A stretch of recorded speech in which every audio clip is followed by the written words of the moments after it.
Bismillahirrahmanirrahim. Assalamualaikum warahmatullahi wabarakatuh. Diriwayatkan dari Abu Hurairah radhiyallahu anhu, ia berkata, Rasulullah shallallahu alaihi wasallam bersabda, tiga golongan Allah tidak mengajak mereka bicara pada hari kiamat, tidak menyucikan mereka, tidak melihat mereka, dan mereka mendapatkan siksa yang pedih. Orang tua pezina, penguasa pendusta, dan orang miskin yang sombong. Hadis riwayat Muslim. Syekh Ibnu Utsaimin rahimahullah menjelaskan, yang dimaksud tiga dalam sabda ini adalah tiga golongan manusia.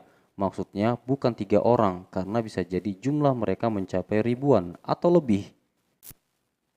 Pertama, orang tua pezina, maksudnya orang yang sudah mencapai usia senja melakukan perzinaan. Golongan ini tidak akan diajak bicara oleh Allah Subhanahu wa taala. Allah Subhanahu wa taala tidak akan melihat mereka, tidak menyucikan mereka, dan mereka akan mendapatkan siksa pedih.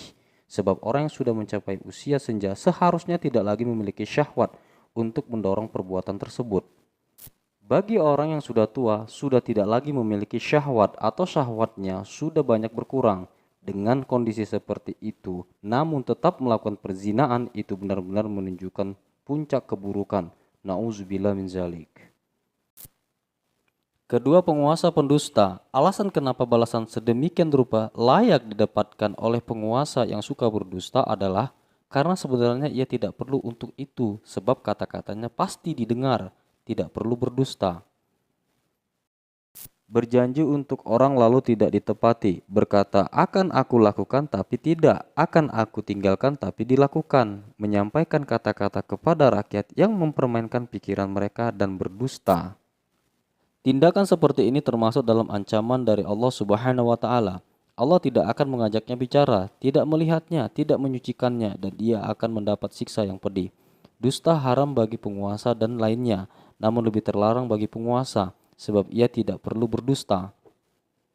Ketiga, orang miskin yang sombong. Sombong maksudnya tinggi hati terhadap sesama. Orang miskin tidak memiliki apapun untuk disombongkan. Orang kaya bisa jadi terpedaya oleh kekayaan yang dimiliki sehingga bersikap sombong terhadap sesama atau bersikap tinggi hati terhadap kebenaran.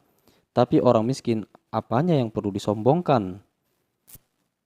Orang miskin yang sombong tidak akan diajak bicara oleh Allah Subhanahu wa taala. Allah Subhanahu wa taala tidak akan melihatnya, tidak menyucikannya, dan ia akan mendapatkan siksa yang pedih.